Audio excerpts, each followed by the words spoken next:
amigos, ¿cómo están ustedes?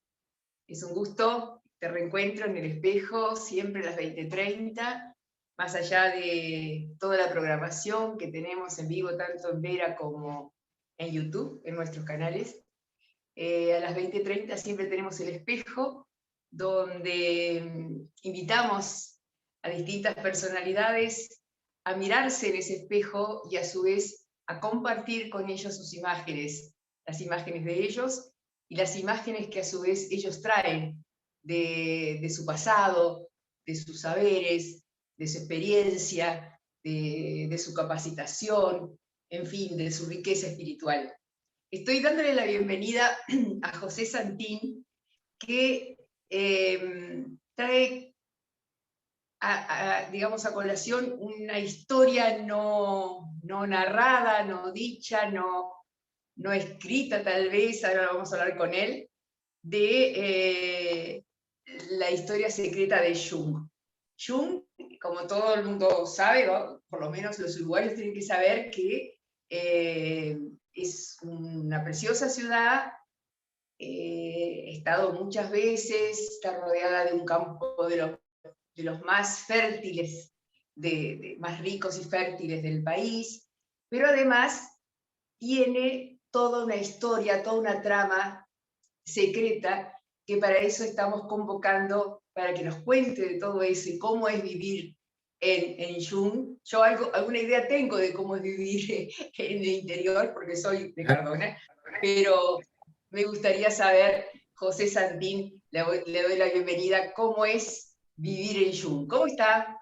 Muy bien, muchas gracias. Bueno, primero quería comentarte que mi abuela era de Cardona, era Cabrera Tornielli, era de la zona de Cardona, ya, que en esa época no se llamaba Cardona, tenía otro nombre, que era una estación, y es de la zona después se fue a vivir de joven a Montevideo, y después, bueno, se conoció con mi abuelo y se vino a vivir en la década del 50, concretamente a Jung. Mi abuelo ya estaba de la época de la década del 20 en adelante, 26, 27, vino a parar de Paysandú. Tengo conocidos Tornielli, muchísimos en Cardona, inclusive tengo una amiga en Ombúes de la Valle, Susana Tornielli, conozco mucho a esa familia. ¿Desde cuándo están la familia de ustedes, Santín, en Jung? ¿Desde 1000? La familia mía, concretamente la familia Santín, vino de la zona del Véneto, de Venecia concretamente, en 1888 a Paysandú. Ahí se afincaron los italianos en Paysandú. Fue la primera oleada de italianos que vinieron al Uruguay. Eran 4 familias que solamente hablaban italiano, entonces se casaban entre ellos, porque era el único idioma que conocían, por más que era Uruguay, y acá se hablaba el español, ellos tenían la particularidad que hablaban solamente hablaban italiano. Entonces, bueno, ¿qué pasa? Uno va a Paysandú y siempre uno es pariente, alguien es pariente de un pariente de un pariente, porque claro, es la colectividad italiana, pero concretamente mi abuelo, que nació en la estación Menafra, acá distante a 20 kilómetros de Jung, yendo a Guichón, es la primera estación saliendo de Jung, como yendo para Guichón. Se fue de muy niño para Paysandú y vivió un tiempo en Paysandú, y en el año 27 concretamente se vino a radicar en Jung. Que Jung en esa época era un camino de tierra, era algunas casas ahí, caserones o casas, y no era mucho más. Pero ¿qué pasa? Siempre fue un punto agrícola. Entonces, bueno, como había gente con buen poder adquisitivo, cambió el carro, cambió la diligencia por una Forte. Entonces mi abuelo, como era mecánico de Ford en Paysandú, lo mandaron porque había más de 30 vehículos para atender en la zona, ¿no? La zona. Así que fue mercachifle también. Mi abuelo era vendedor de repuestos, vender cosas. Lo que pasa es que en esa época todos eran algo, o sea, todos hacían de todo, o sea, era una población de muy poquita gente. Bueno, hay que ver también cómo creció Jung. Jung, hasta el año 50, y acá viene el efecto baby boomer que todos conocemos, Jung tenía 1.200 habitantes, o sea, pasó de ser un pueblo a 1.200, no pasaba a eso, como se llama, a villa, que son de 5.000 habitantes más uno, 5.000 habitantes en adelante. Pasó recién en la década del 50, del 60, ahí es cuando a Jung lo declaran ciudad, lo declaran villa y después posteriormente ciudad. Entonces, ¿qué pasa? Con 1.200 habitantes, todo el mundo se conocía. Después viene una explosión de campo, como pasó en el 2000, del 2005 en adelante, que todo el mundo quería comprar campo y poner...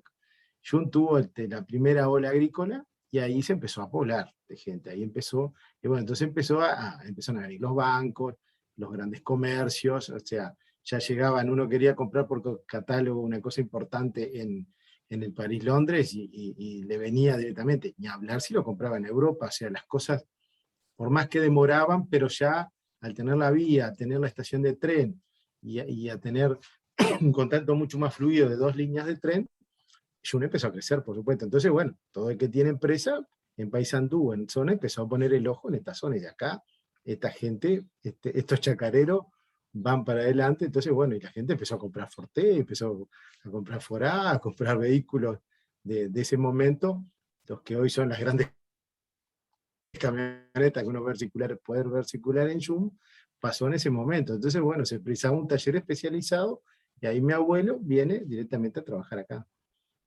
¿Y el trabajo que tú tienes ahora, cuál es, José? Yo me dedico, yo soy funcionario de carrera de lo que era la vieja UTU, se llama Dirección General de Educación Técnico Profesional. Soy jefe de sección, trabajo vendría a ser como un secretario en la escuela técnica, y aparte tengo actividad privada, y aparte me dedico a la parte de trabajo para GADU, que soy agente recaudador en Jun, Guichón, San Javier, en toda esa zona. Esa es mi actividad privada. ¿Cuándo te llegaron las primeras historias? ¿Cuál fue la primera, suponete? Que después seguramente vienen con el tiempo a acumularse otras.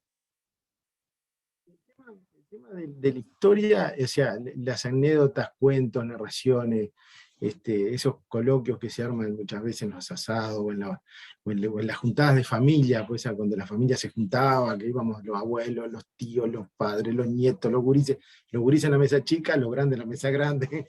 Pero ¿qué pasa? Yo con mi abuelo, el padre de mi padre, que se llamaba igual que, yo me llamo igual que él, José Antonio, siempre tuve mucha afinidad. Primero porque tengo una hermana que es mayor, pero yo era el nieto varón mayor. Entonces mi abuelo, hablamos de fútbol, me quiso hacer hincha de Peñarol, yo no soy, pero me quiso hacer, o sea. Y él me contaba cosas, en la casa de mi abuelo, que, vive, que vivía acá en Jun, había un saigo que era majestuoso, esos árboles que son espectaculares. Entonces en verano daba la flor roja, después largaba como una espuma, que los indios dicen que era el llanto de la indiecita ahí. Eran cosas que, entonces, bueno, nos sentamos ahí. Mi abuelo era un tipo que no tomaba mate, tomaba té. Él tomaba té, le gustaba tomar té a las 5 de la tarde, aprontarse el té con un juego de té, o sea, una taza, y ahí empezaba a contar. Ahí me narraba todo lo que eran las historias, lo que él pasó, cómo le fue, o sea, y claro, uno con 8 años, 9 años, y uno le queda. Y aparte lo que pasó también, que mi abuelo al año siguiente falleció. Entonces, claro, lo que me contaba mi abuelo en ese momento eran, para mí, o sea, para mí era lo mejor del mundo, como todo nieto que escucha a su abuelo, eso, ni hablar. Pero después quedaba también que eran cosas que uno, bueno, iban pasando los años y uno se va acordando y bueno, pero esto tengo que dejarlo plasmado en algo, esto tiene que ser un acervo, no solamente por el cuento de mi abuelo, sino por el cuento, las anécdotas, las narraciones de toda la gente que va pasando.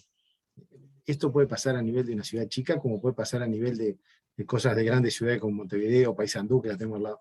Que si nosotros no tomamos eso que es intangible, porque esos son cuentos, es intangible y va pasando transmisión oral, como pasaba en los primeros fundadores, o sea, los primeros habitantes, los que nosotros denominamos razas originarias o pueblos originarios. Si nosotros no tomamos y lo dejamos guardado, muchas veces esa historia nosotros no sabemos cómo es. Nosotros tenemos hoy en día un acervo cultural de lo que sabemos de los indígenas, porque los españoles a partir de 1492 grababan, copiaban todo lo que pasaba, todo. Entonces, claro, existen un montón de lugares, como en Sevilla, en Madrid, esa historia que nos dicen, bueno, los guaraníes tal cosa, los charrúas tal otra, y nosotros no tenemos si no fuera por esa gente que guardó. Pero después lo que pasó antes de la avenida de Colón a América, no sabemos.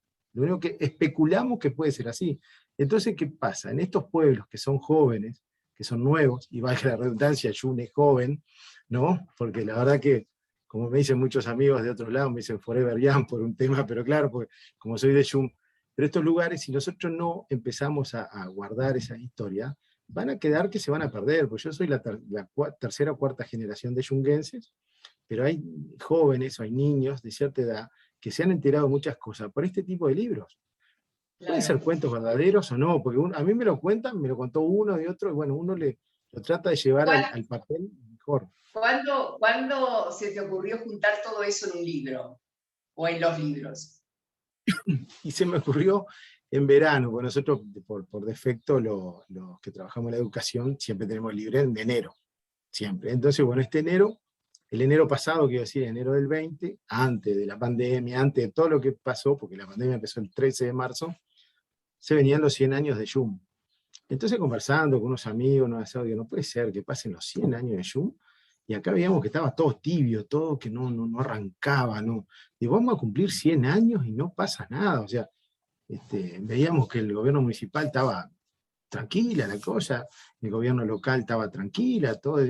Digo con unos amigos, bueno, vamos a ponernos a hacer algo. Entonces, bueno, ¿y por qué no escribís un libro? Digo, ¿qué parece? Digo, vos siempre te gustó escribir, porque escribía cuando estaba siempre escribíamos cosas, yo estaba en un grupo que se llamaba Foro Universitario, con diferentes compañeros, y escribíamos cosas en unos panfletos que hacíamos, repartíamos unos libritos, entonces nunca tuve problema para escribir. Escribía en diarios sobre música, diarios locales, ¿no? Por supuesto, ¿no?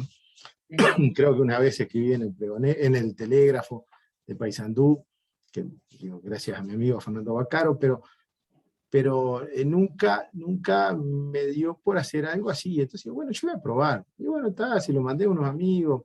Dice, precisaría un corrector. Bueno, le mandamos una persona que me la corrigió. Lo hice ver con otra persona que escribía libros. Me dijo, bueno, vamos a sacarlo. Junté plata, porque la verdad, sinceramente, salir a pedir plata a partir de la crisis fue una cosa complicadísima, ¿no? O sea, bueno, hablé con unos amigos, digo, mira, tengo este proyecto, pero el libro lo quiero regalar, lo quiero que sea un libro gratuito. Bueno, lo hicimos, lo mandamos a hacer, 1000 cosas para hacerlo, el día que lo voy a presentar, que era el 17 de agosto, que estaba el presidente, estaba un montón de gente, y yo inauguraba la terminal de YUM, un montón de cosas, lo voy a presentar a las 6 de la tarde, me llama a las 5 y a las 8 de las 7 de la tarde, me llama a las 6 de la tarde, el de la imprenta me dice, mirá que se me rompió la camioneta y no puedo ir. Yo, te imaginás, ¿no? O sea, estaba, no podía más. Y digo, bueno, ¿qué hacemos? Bueno, ahí decí que teníamos algo armado en el tema bueno, algo medio, hay unas diapositivas, algo, ¿viste? Armamos algo ahí con un amigo que se ocupa de la parte de computación, y bueno, y pudimos salir, la gente, bueno, o le digo a la gente que no lo puedo presentar, o presento un libro virtual.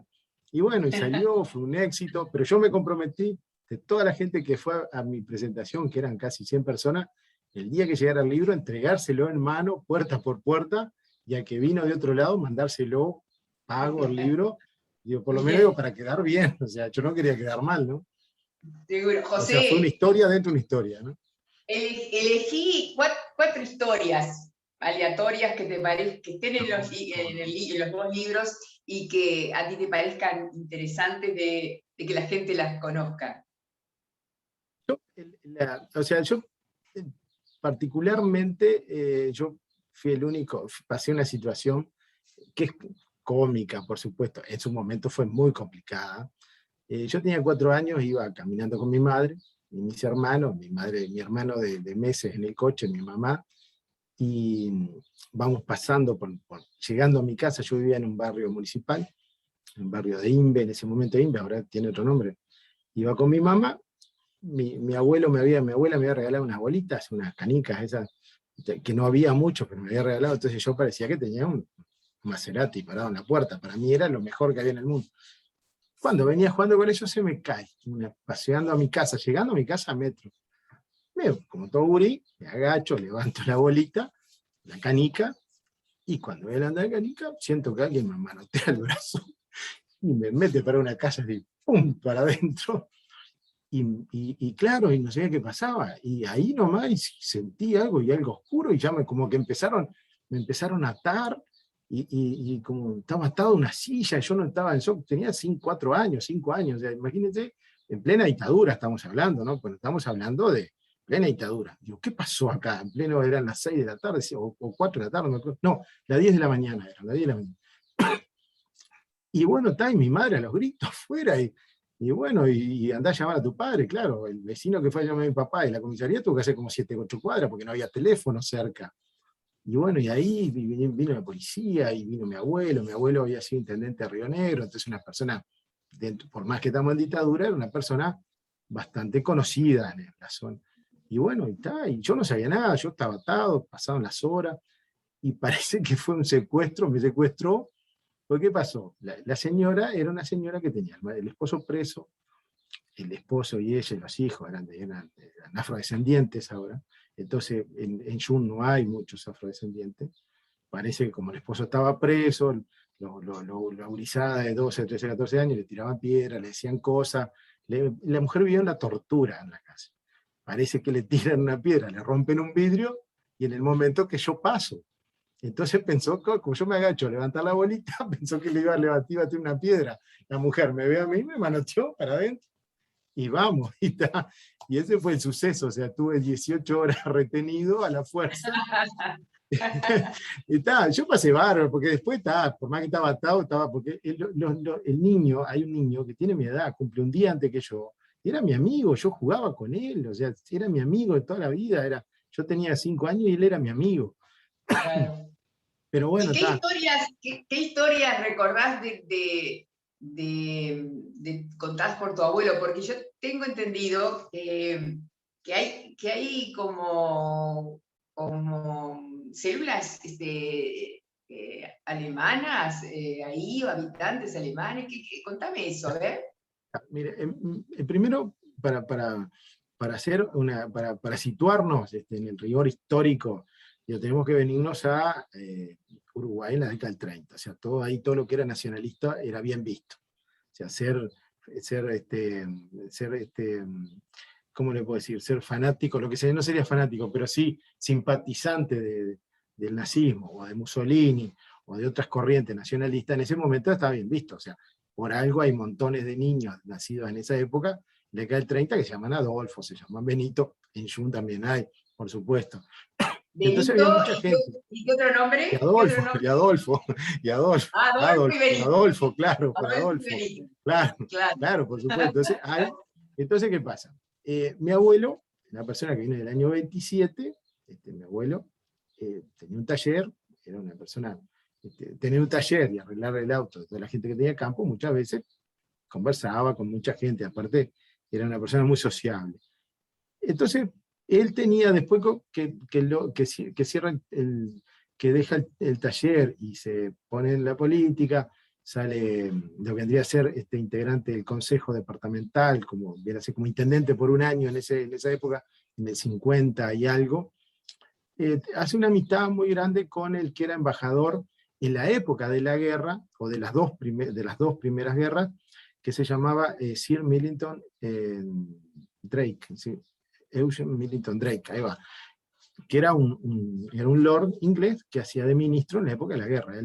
La reina, en la corona británica, en el momento que él estaba de embajador en Buenos Aires, en la época de la guerra hasta el 48, estuvo acá en Montevideo. Después él viene, en la década del 60, estaba como asesor, no sé qué, de la corona, y bueno, entonces empieza a hablar con mi abuelo, porque mi abuelo nació, mi abuelo cumplía años el día de la batalla del Río de la Plata, que fue un 13 de diciembre, entonces le regaló un libro y conversaban. Oficialmente, cuando mi abuelo deja de ser intendente, o sea, deja de ser intendente, este hombre deja de ser embajador, hay mucha gente en Uruguay que le quiere hacer un homenaje. Entonces pasa por Zoom, cuando pasa por Zoom, va a tomar un té con mi abuelo a las 5 de la tarde, a conversar. Entonces, bueno, le empieza a comentar toda una historia, porque estaba con una investigación de unas células nazis que había pasado. Entonces ahí se ve que eran las últimas cosas, porque mi abuelo, esto fue en el 66, y mi abuelo murió en el 79, y esta persona por ahí, se ve que al estar jubilado, luego tuve una conversación ahí más íntima y todo, y le comentó el episodio de que en la Segunda Guerra Mundial se había gestado un plan Fuhrmann, que era una invasión de las fuerzas de ataque nazis en ese momento, mediante, tropas de asalto que iban a tomar iban a bajar en dirigibles, en estancias que tenían águilas pintadas y esvásticas, sobre todo en muchos lugares. Claro, en esa época es más fácil, era de arriba se veía y los dirigibles era más fácil. Y vamos a decir la verdad, o sea, Estados Unidos y las potencias de Europa no tenían muy marcado acá esta zona y no le daban mucha importancia. Pero los alemanes sí, los alemanes lo tenían en cuenta. Y esto no tiene nada que ver con las colonias alemanas que existen en Yun ahora, no tiene nada que ver, porque las colonias vinieron después de la guerra. Estamos hablando de cosas que pasaron antes. Pero ¿cuál? Uno si empieza a explotar cabo, bueno, los alemanes ganan el derecho para construir la represa de Rincón del Bonete en 1932. ¿Y cómo la ganan? Acá viene el tema. ¿Se acuerda del Principito? El autor del Principito, que es Antoine de Exupéry. Bueno, tenía un íntimo amigo que se llamaba Jean Mermotte, que también era poeta, hacía cuentos, un tipo que era intelectualmente del mismo nivel, pero a su vez los dos tenían un pasatiempo, que era ser pilotos. Les encantaba agarrar avión y salir. Entonces, ¿qué hacían? Como eran gente importante en Francia, no le daban un avión de combate, le daban un avión de correo. Entonces ellos mataban su pasatiempo haciendo correo aéreo. Entonces venían a Uruguay, a Argentina, o sea, hacían esos vuelos transatlánticos, o en Europa. ¿Qué pasa? Uruguay llama a un pliego de condiciones para hacerla con 3 empresas. Increíblemente, el pliego de condiciones inglés se pierde en el mar, justo lo trae el avión que cae, esta persona en Mermotte. Lo derriban, se cae, no se sabe, en el medio del océano, ahí está el pliego. El otro perdió por tal cosa, y ganaron justo los alemanes que eran para hacer la represa hidroeléctrica de Rincón de Bonete. Aquí que los tipos empiezan a construir, hacen un aeropuerto de primera. Un tanque de agua, que las paredes del tanque de agua tienen 2 metros, de 1,5 metros de cada lado, es un tanque de agua. Y dice, ¿para qué querés un tanque tan grueso para guardar agua? O sea, si las paredes, un tanque. Diseñan la represa adentro con arcos eléctricos, cosas que no son necesarias para una represa hidroeléctrica. Bueno, entonces, ¿cuál es el tema? Los tipos estaban creando una instalación para hacer agua pesada. ¿Y el agua pesada qué es? El agua pesada es para la gente que sabe, no para mí, yo solamente lo estudié, pero es para crear, cultivar o crear o enriquecer el plutonio. El uranio para después hacer plutonio. Que la base que estaba de ellos estaba en Dinamarca, y después pasó un episodio que hay una película que se llama el Trademark, o el asalto, el hundimiento del Trademark, que es un barco, una central que hundieron en Dinamarca, que ahí donde estaban ensamblando estaban ensamblando la bomba atómica con todo lo que iban a hacer acá. Pero claro, no van a hacer una central, y habían hecho 2 por 1, se nos cae aquella, tenemos esta. Surgió que después, a raíz de todos esos problemas y que el Estado alemán empezó a venir en cuesta abajo, toma la posta. Primero, usted podía encontrar los mejores científicos del mundo, los físicos del mundo, tomando un café en Yun, o estando acá en Paso de los Toros, o los podía ver en la represa. O sea, Heidenberg, famoso, que es conocido por todos, por la serie aquella que hubo hace un tiempo, ¿se acuerda? De unos americanos en la frontera de México. Bueno, ese personaje anduvo por Yun. ¿Y qué va a ser un personaje de esos por Yun, Paso de los Toros, o el del borde del Río Negro? Es porque un científico nuclear, y muchos de ellos estaban acá, estaban preparando eso.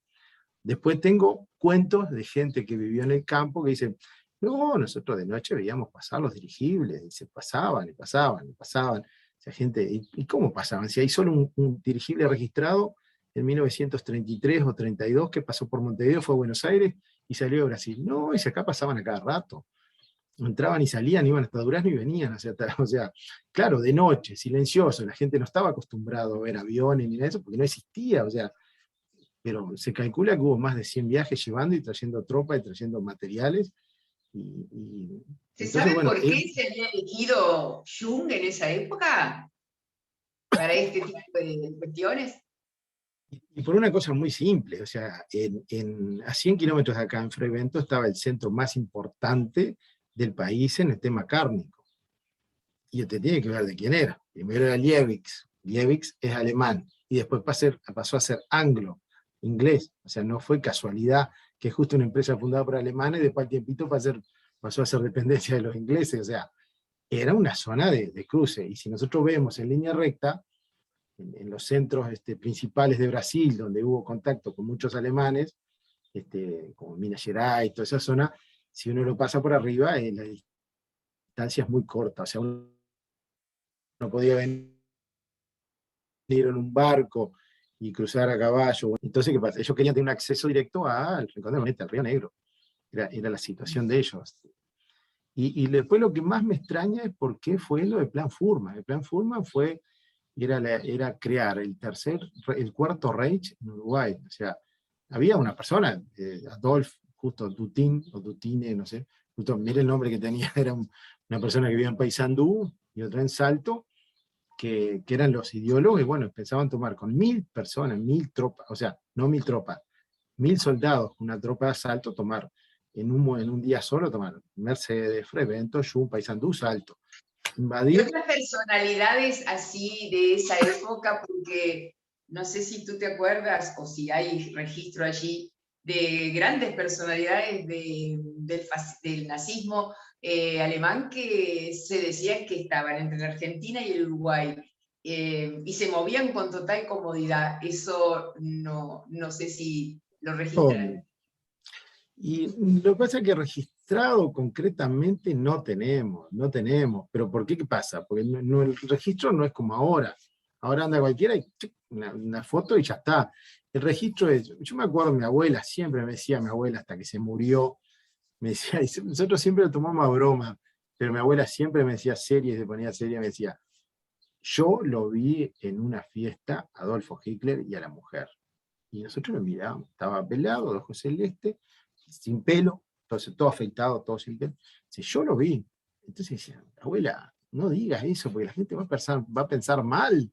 No, dice, yo lo vi. Mi abuela no tomaba, no se drogaba, no consumía medicamentos, nada. Decía, yo lo vi. ¿Cuándo, abuela? En la década del 60 lo vi. Está al lado, no voy a decir el nombre ahora porque puede quedar mal y herir la sensibilidad de mucha gente. Lo vi en tal lado, él y la mujer. Bueno, está, nosotros éramos grises, se imagina, o sea, nosotros, Raquel, si nos dice eso, le dice eso a su abuela, dice, pobre la abuela, pero está. Bueno, después algo hecho por el History Channel y otros canales importantes mundiales globales, descubrieron que Hitler estuvo viviendo en la zona de Bariloche, hubo muchos nazis de la derecha, o sea, y acá hay mucha conexión con Alemania, con esa gente alemana. Cosa de mi abuela. Pero está documentado que en una colonia cerca de acá, 30 kilómetros, estuvo Mengele, estuvo viviendo, o sea, siempre hubo conexión, porque ¿qué pasa? Acá hay techos que están pintados, ya se pintaron, ya no, pero hay estancias que tenían La esvástica. nazi La y esvástica, ¿no? afines al Partido Nacional Socialista. También decir, bueno, estamos en el medio de la nada, en el medio del campo, ¿quién va a pensar que acá puede haber fulano acá? ¿Quién va a pensar que acá se escondió Luis Valle, o que vivió Alfredo Valdomir, o que vivió Joao Goulart? O sea, ¿quién va a pensar que estuvo hecho? Y sin embargo estuvieron. Claro, usted lo veía, personas caminando, de bastón, fumando un cigarro, tomando un café, una cerveza, un vino en un bar. ¿Qué va a hacer fulano? Y bueno, pero a veces pasan esos pueblos, pasan desapercibidos. Luis Valle de Berre, ¿por qué vivió ahí? Que no recuerdo.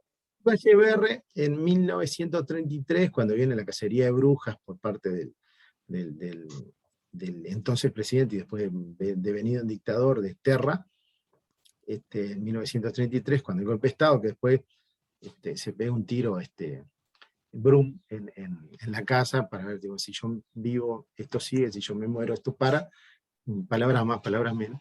Pero Luis Valle Berre tenía, perdón, tenía la particularidad, Luis Valle Berre primero, que era colorado, todo el mundo sabe. Segundo, tenía 2 hijos chicos, o sea, Jorge y Luis eran unos gurisitos, unos chiquitos.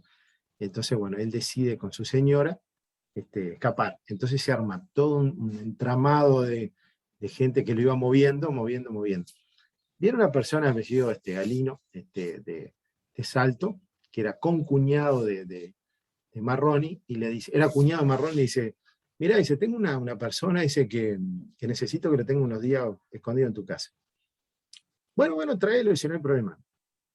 Está bueno, lo trae. Nunca preguntó quién era esa persona. El que prestó la casa era blanco, como hueso bagual, como dicen, había peleado en Massoyer, había estado preso en Martín García, o sea, tipo blanco total, o sea, blanco. Cuando llega el hombre, dice, bueno, fulano de tal, Luis Valle, Colorado, o sea, Valle, o sea, todo lo opuesto, y bueno, y está bueno acá, está tal cosa, y entonces nosotros tenemos que rescatar eso. ¿Y qué pasó acá? Acá se ve el Estado netamente republicano, acá se ve la república en toda su expresión. Como un Colorado, como un Valle, porque no estamos hablando de cualquier un Valle, se queda en la casa de un blanco que que peleó y estuvo preso y sufrió todo lo que sufrió cuando mataron a Aparicio de Arabia. ¿Y por qué? Porque solamente se da en un país como Uruguay, que somos todos republicanos. Acá primero la patria contra el opresor. O sea, del opresor, o sea, todos nos unimos cuando tenemos un opresor. Entonces, lo que se dio por parte de la familia Marroni, y Brígido Marroni, que eran, se dio es la situación de que se denota la calidad de la gente. La gente primero decía, él es colorado, es fulano, y yo soy blanco, pero no importa. Entonces, el tipo estuvo 6 meses, ¿no? O sea, no estuvo un día, estuvo 6 meses. Entonces, bueno, hicieron todo, ahí empezaban a hacer, bueno, la familia andaba, el, el, el presidente Terra el presidente Terra en ese momento le pone custodia a la casa, no entraba ni salía nadie sin decir. Entonces el hombre se escondía en un cañaveral que tenía una casa, porque Marroni tenía mucho campo acá dentro de Yum, se escondía y de noche venía, le prestaban el saco de un señor Figueredo y el sombrero, y como era invierno, entonces decía, ¿quién anda ahí? Dice, Figueredo, y se vengo a jugar a las cartas. Bueno, pase. Claro, era Luis Valle, y pasaba, y se quedó, y bueno, y sin embargo, entonces eso llegó que la familia Marroni y la familia Valle, Jorge Valle decía, este es mi hermano, o sea, él decía, fulano de tal es mi hermano, ellos son mis hermanos, o sea, toda la vida se consideraron hermanos. Además, los pocos conciertos que daba Luis Valle, el hermano de Jorge, en Uruguay, venía y los daba en Zoom, porque él quería que Bebón dijera o, o, o el hijo, que era, no me acuerdo el nombre ahora, pero Don Marroni, dijeron, bueno, este lo vamos a destinar a tal escuela, a tal institución, y él venía y tocaba, daba un concierto de primera, que hoy en día sería fabuloso tener un concierto de eso, venía Jung, y lo daba y se recaudaba fondos para destinar, porque ellos decían que era mi hermano, Jorge Valle a los gritos, como conversaba, dice que una vez llega esta señora a un acto en San José, los gritos, a ver, se abran cancha que viene mi hermana. Dice, claro, todo el mundo se corrió, le dio el primer lugar, o sea, bien así como era polifacético, una persona espectacular, Jorge, y le gritaba a toda ver, dice, córranse que viene mi hermana. O sea, para él, claro, o sea, los tuvieron 6 meses, después otra familia blanca le consigue un avión y lo saca del país, lo pasan, o sea, eso es republicanismo, eso no pasa por una divisa, ni por un partido, ni nada, eso es república, no hay vuelta. Tenemos 3 minutitos. ¿Qué anécdota nos querés compartir?